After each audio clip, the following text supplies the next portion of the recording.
Pierre Bellemare et Jacques Antoine, les dossiers d'Interpol, tome 1. La Société anonyme pour le vol des objets d'art. 1968. Cette année-là, les curés et les châtelains d'Autriche sont littéralement affolés. La police est sur les dents et le public abasourdi.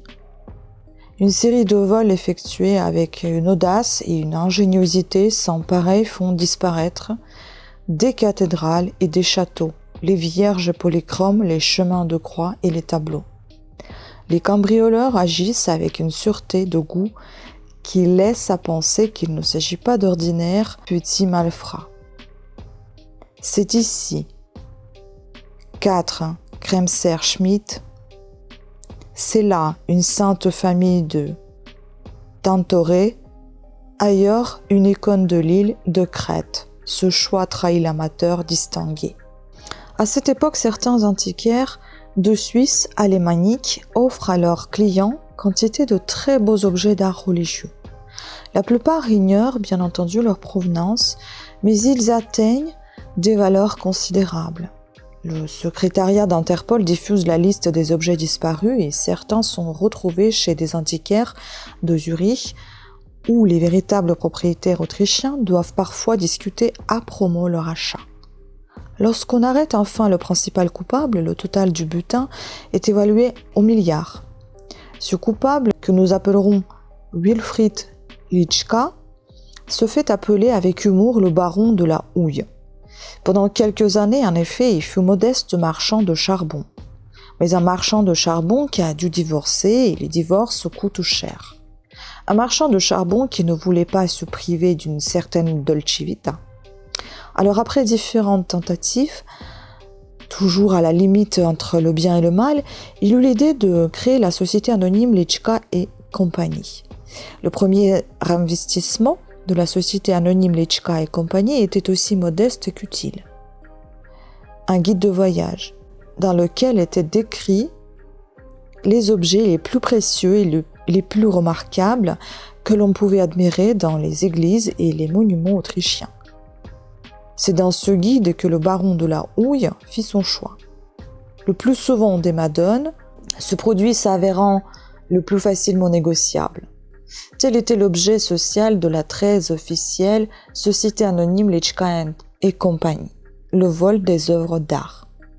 Bientôt ayant approfondi ses connaissances par la lecture d'ouvrages compétents, le baron de la houille, bien équipé, communiquant par radio avec le complice qui faisait le guet, sut de lui-même apprécier les objets qui en valaient la peine. Il examinait les statuettes convoitées pour voir si elles avaient une belle ligne de corps. Plus la ligne de la Madone était belle, mieux elle se vendait. Le baron de la houille est donc devenu un bon spécialiste au moment de son arrestation. Il s'habille avec élégance, roule dans un minibus laqué rouge et blanc et appointe généreusement 6 ou 7 collaborateurs. Condamné à 5 ans de prison, il est assez malin pour se conduire un prisonnier modèle et être libéré en 1973. Un an plus tard, les vols d'objets d'art religieux reprennent de plus belle. 4 églises de Provence en novembre, 5 églises de Vienne en décembre et Interpol reprend immédiatement ses diffusions dans toute l'Europe. La première personne que l'on interroge, c'est évidemment le trop fameux baron de la houille. Souriant, mince, souple comme une liane, athlétique et blond, le président de la société anonyme Litschka et compagnie, qui a maintenant 35 ans, répond à l'officier de police qui l'interroge. « Mais vous voyez bien que je ne suis plus dans le coup. Ma comptabilité est à votre disposition. Vous pouvez interroger mes collaborateurs. J'achète et je vends du charbon et du mazout. Rien que du charbon, rien que du mazout. » Le policier n'est pas convaincu. C'est un petit gros qui commence à perdre ses cheveux. Il ne lui reste plus qu'une houppette sur le sommet de la tête. Il est aussi gauche que le baron de la houille, est élégant, aussi sévère que le baron de la houille, et plein d'humour. Mais ils ont 2 points communs. Ils sont aussi intelligents et rusés l'un que l'autre. Le policier s'en va, le baron respire, et les jours passent. Mais le marché des objets d'art volés, même religieux, obéit aux mêmes lois que les autres marchés. C'est bientôt la surproduction. Les antiquaires suisses sont inondés par les sangs et les madones. Les prix baissent. Les antiquaires marrons ne veulent plus prendre de risques pour si peu. Un receleur de Zurich va jusqu'à brûler un triptyque de grande valeur avant d'être arrêté. Les voleurs essaient alors une nouvelle méthode de commercialisation, revendre les objets volés à leurs propriétaires. C'est ainsi que le téléphone sonne un matin chez un évêque. « Monseigneur, vous avez eu la douleur de perdre il y a 15 jours un tableau de votre cathédrale, un très beau Kremser Schmidt ?»« Oui, hélas. Eh bien, monseigneur, vous pouvez récupérer ce tableau à 140 000 marks. C'est le deuxième de sa valeur. Qu'en pensez-vous, monseigneur ?»« Écoutez, répond l'évêque surpris et outré. Considérez que ce tableau est la propriété de la population du diocèse et que je n'ai pas le droit de discuter d'un tel marché. Eh bien, considérez-moi comme la population du diocèse, car je possède le tableau. » L'évêque raccroche, furieux, et le voleur aussi, manifestement. Revendre les objets volés à leurs propriétaires n'est pas un bon système. Il faut se recycler. Au mois de février 1976, les châteaux autrichiens deviennent brusquement la cible des voleurs. Ceux-ci font une razzia d'armures et d'armes autrichiennes et via les antiquaires marrons, la Suisse regorge bientôt de hallebardes précieuses, des poignards ciselés, de mousquets aux crosses incrustés et l'armure d'époque. Bien entendu, le baron de la Houille n'est pas dans le coup. Moi, des armes, je n'y connais rien. D'ailleurs, vous pouvez fouiller mes entrepôts. Le petit policier à la houppette ne fouille pas les entrepôts du marchand de charbon, qui n'est pas assez bête pour y entreposer son butin. D'ailleurs, ce butin a déjà certainement quitté l'Autriche.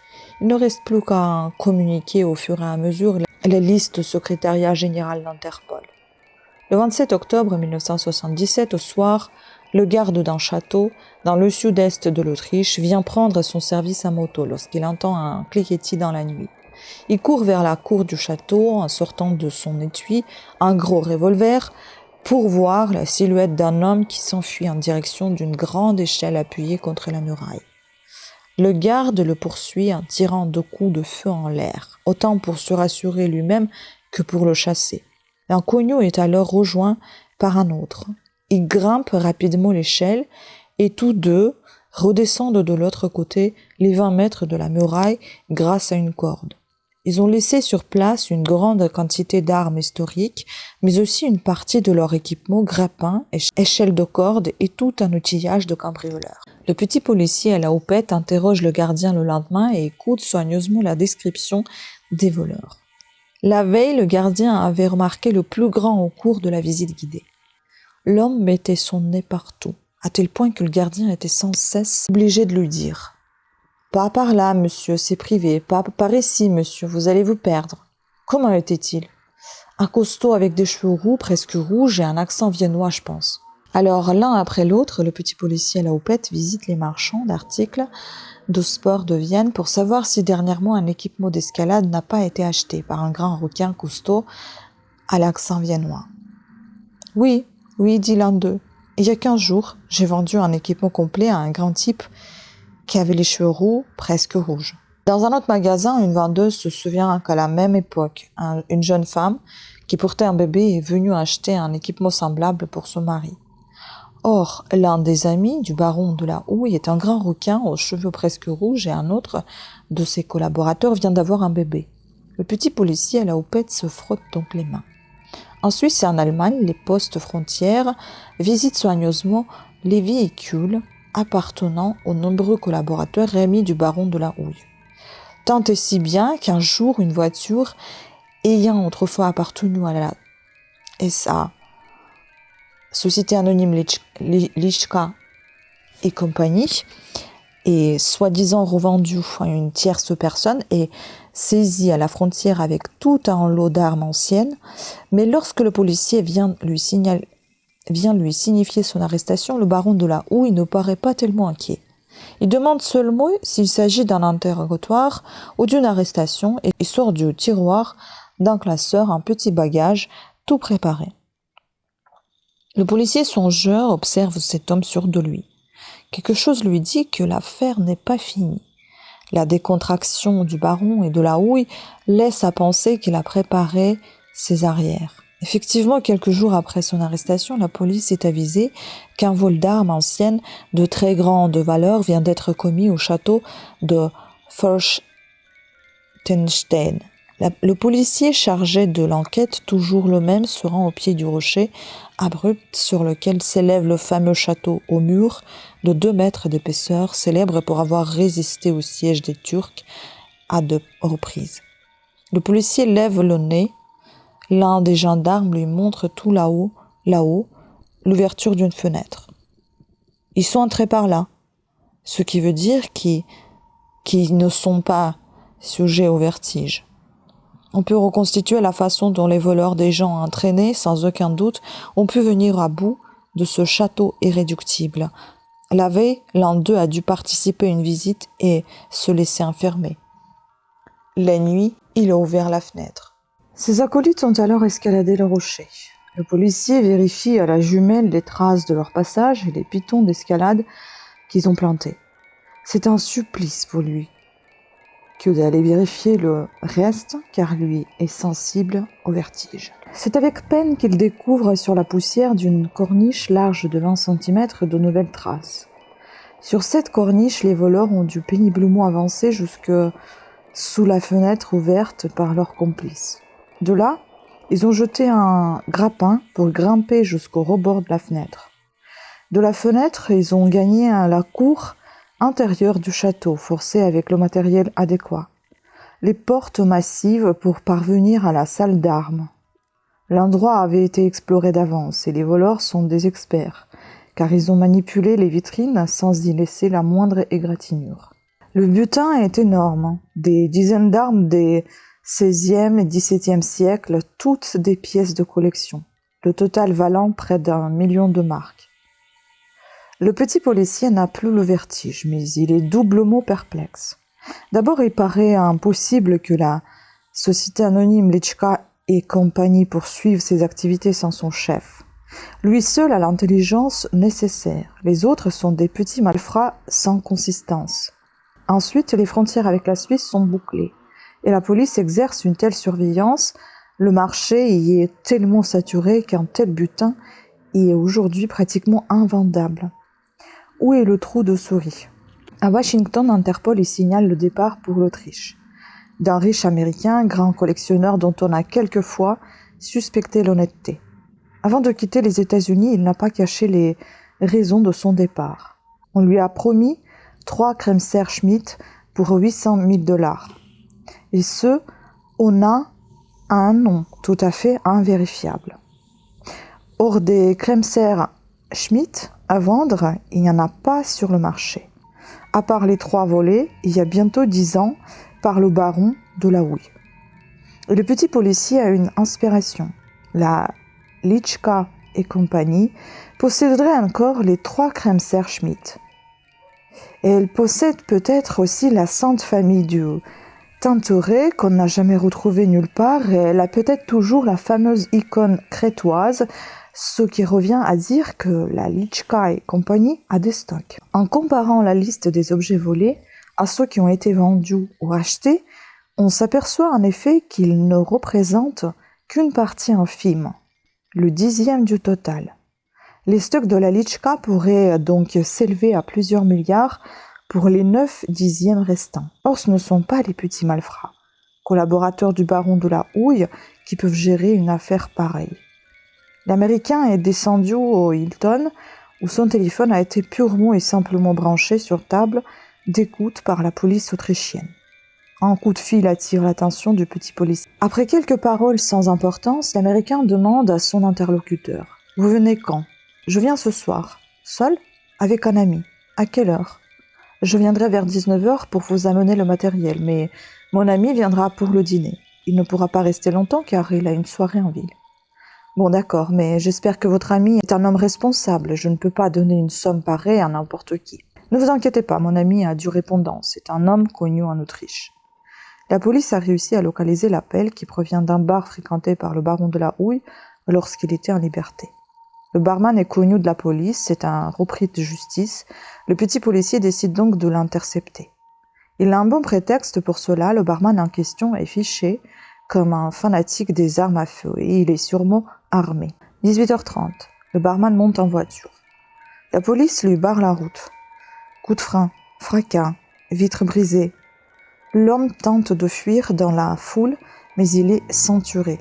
Les 3 Kremser-Schmitt sont dans la malle arrière. Au commissariat, le policier abrutit le barman de questions. Qui est l'ami qui doit vous rejoindre au Hilton ? Je ne sais pas de qui vous voulez parler. Inutile de mentir puisqu'il va venir. Nous n'avons qu'à l'attendre, alors dis-moi qui c'est. Ernst Beckman. Pardon ? J'ai dit Ernst Beckman. Le petit policier est furieux et persuadé que le barman se moque de lui. Dire que Ernst Beckman est son ami, c'est un peu comme si un voyou de 3e zone déclarait à la police que le gouverneur de la Banque de France est son complice. Ernst Beckman a créé en 1966 une société d'intérim, puis une société spécialisée dans la fourniture de techniciens. Il a 2000 employés. Il a créé une société autrichienne de transport aéronautique. Il possède personnellement un jet, une maison aux Bahamas. Sa ville de Vienne est installée avec un luxe inouï, digne des films de James Bond. Il y donne des fêtes éblouissantes au cours desquelles des notables de la politique et de l'économie, les prélats et les vedettes sont sans le savoir suivis par des micros et des caméras indiscrets. Sa collection d'œuvres d'art est protégée par un système d'alarme ultramoderne. À l'âge de 35 ans, il vient d'être nommé conseiller. Son dynamisme, son ambition et son intelligence doivent l'amener aux plus hautes fonctions de la nation autrichienne. Pour un peu, le barman mériterait une gifle, mais il insiste. Je vous assure, le patron, c'est Ernst Beckman. À quoi ça servirait de vous mentir puisqu'il va venir au Hilton ? Il y vient peut-être pour d'autres raisons. Le barman se rend compte qu'il a trop parlé ou pas assez et que la partie n'est pas jouée. Mais c'est trop tard. Bousculé, harcelé, il finit par tout avouer. Quand le baron de la Houille a été arrêté, il m'a chargé de négocier la vente de son affaire. Et j'ai trouvé un client, Ernst Beckman. Une affaire comme ça l'amusait. Il avait le temps d'attendre et prenait la marchandise estimée à 10 milliards et on la revendait petit à petit. Litschka serait payé au pourcentage, mais il a reçu une avance de 900 millions. Le stock est dans la cave d'un hôtel du Tyrol, mais la cave est truquée. Il n'y a que lui qui puisse vous conduire à la cachette. Personne d'autre ne la connaît. Ce soir-là a lieu le bal des Viennois 1977.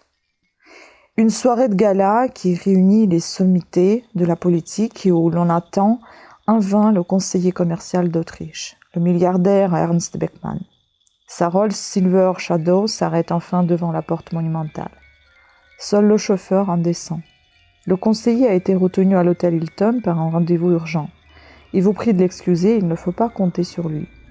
Dans une chambre du Hilton, devant un Américain stupéfait qui vient de poser sur une table 800 000 $, près de 3 Kremser-Schmitt, le petit policier a surgi. Il passe les menottes à un homme de 35 ans, le visage ouvert, les cheveux noirs ondulés, l'œil vif et intelligent, le conseiller commercial d'Autriche. Détail amusant, celui-ci n'a jamais rencontré le baron de la Houille, puisqu'il est en prison. La Litschka et compagnie était vraiment une société anonyme. Fini.